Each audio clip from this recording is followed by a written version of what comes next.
السلام علیکم ورحمۃ اللہ وبرکاتہ. میں آپ کا اپنا محمد عبدالحکیم کے H K garden function hall behind Riazi hotel Sabir Nagar Asif Nagar سے بحیثیت محترم مقام نقیب ملت کا ایک سپاہی کی حیثیت سے آپ سے مخاطب ہوں. آج پارلیمنٹ کے اندر صارفین کو قابل جواب دہی، محفوظ، قابل بھروسہ انٹرنیٹ کو یقینی بنانا ہے. بیرسٹر اسد الدین اویسی صاحب سینئر پارلیمنٹرین کے لوک سبھا میں سوالات پر مملکتی وزیر جتن پرساد کے جواب. محترم مقام عالی جناب بیرسٹر اسد الدین اویسی صاحب پریزیڈنٹ آل انڈیا مجلس اتحاد المسلمین و سینئر پارلیمنٹرین حیدرآباد نے آج لوک سبھا میں انفارمیشن ٹیکنالوجی کے قواعد اور مواد کی حکمرانی سے متعلق مرکزی وزارت الیکٹرانکس و انفارمیشن ٹیکنالوجی سے سوالات کیے. بیرسٹر اویسی نے سوال کیا کہ کیا حکومت نے انفارمیشن ٹیکنالوجی عبوری رہنمائانہ ہدایت اور ڈیجیٹل میڈیا اخلاقی کوڈ قواعد اور اس کے بعد کے کئی ترامیم کے نفاذ کا کوئی جائزہ لیا ہے؟ بیرسٹر اسد الدین اویسی صاحب نے پوچھا کہ اگر یہ صحیح ہے تو گزشتہ سال کے دوران مرکزی حکومت کی جانب سے جاری کیے گئے مواد ہٹانے کے احکامات، وہ بلاکنگ کے احکامات اور اکاؤنٹ معطلی کی درخواستوں کی تعداد کتنی ہے؟ صدر مجلس نے سوال کیا کہ قانونی بنیاد اور مجموعی اعداد و شمار کے بشمول حکومت ان ہدایات کے حوالے سے شفافیت میں اضافہ کا کیا ارادہ رکھتی ہے؟ محترم مقام بیرسٹر اویسی صاحب کے سوالات پر مرکزی مملکتی وزیر الیکٹرانکس و انفارمیشن ٹیکنالوجی جتن پرساد نے اپنے تحریری جواب میں بتایا کہ حکومت کی پالیسیوں کا مقصد صارفین کو جواب دہی کے قابل، کھلا، محفوظ، قابل بھروسہ انٹرنیٹ کو یقینی بنانا ہے. موجودہ قانونی فریم ورک بشمول انفارمیشن ٹیکنالوجی ایکٹ 2000 اور انفارمیشن ٹیکنالوجی عبوری رہنمائانہ ہدایات اور ڈیجیٹل میڈیا اخلاقی کوڈ قواعد 2021 آئی ٹی قواعد کے بشمول درمیانی اداروں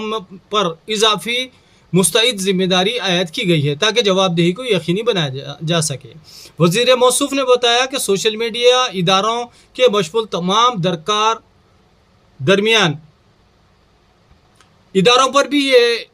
لازم ہے کہ وہ عدالت کے حکم یا حکومت یا اس کے مجاز ادارے کی طرف سے تحریری طور پر دی گئی معقول اطلاع کی بنیاد پر کسی بھی غیر قانونی معلومات تک رسائی کو ہٹا دیں یا معطل کر دیں. ایسی غیر قانونی معلومات میں وہ معلومات بھی شامل ہے جو اس وقت نافذ کسی قانون کے تحت ہندوستان کی خود مختاری اور سالمیت، ریاست کی سلامتی،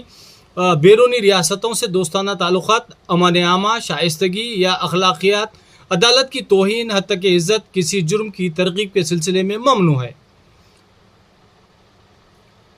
اسے ہٹا دے. وزیر موصوف نے بتایا کہ نومبر 2025 میں آئی ٹی قواعد میں کی گئی ترامیم میں اضافی ضمانتیں متعارف کرائی گئی ہیں تاکہ اس بات کو یقینی بنایا جا سکے کہ غیر قانونی مواد کو ہٹانا یا اس تک رسائی کو معطل کرنا شفاف، متناسب اور جواب دہ طریقے سے کیا جا سکے. مملکتی وزیر آئی ٹی نے بتایا کہ ترمیم شدہ قواعد 15 نومبر سے نافذ العمل ہے. ترامیم کی اہم خصوصیات اس طرح ہیں: درمیانی اداروں کو غیر قانونی معلومات ہٹانے کے لیے کوئی ہدایت صرف اسی سینئر عہدیدار کی جانب سے جاری کی جا سکتی ہے جو جوائنٹ سیکرٹری کے عہدے سے کم نہ ہو یا اس کے مساوی ہو، یا جہاں ایسا عہدہ مقرر نہ ہو وہاں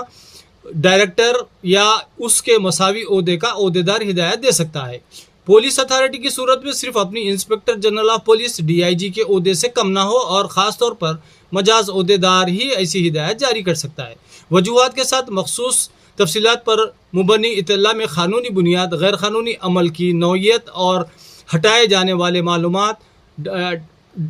ڈاٹا یا کمیونیکیشن لنک، شناخت کنندہ یا الیکٹرانک لوکیشن کو واضح طور پر بیان کرنا ضروری ہوگا. وقتاً فوقتاً جائزے کے طریقہ کار میں آئی ٹی قواعد کے تحت جاری کی گئی وجوہات کے ساتھ انفارمیشن کا ہر ماہ متعلقہ حکومت سے کم از کم سیکرٹری رتبے کے عہدے کے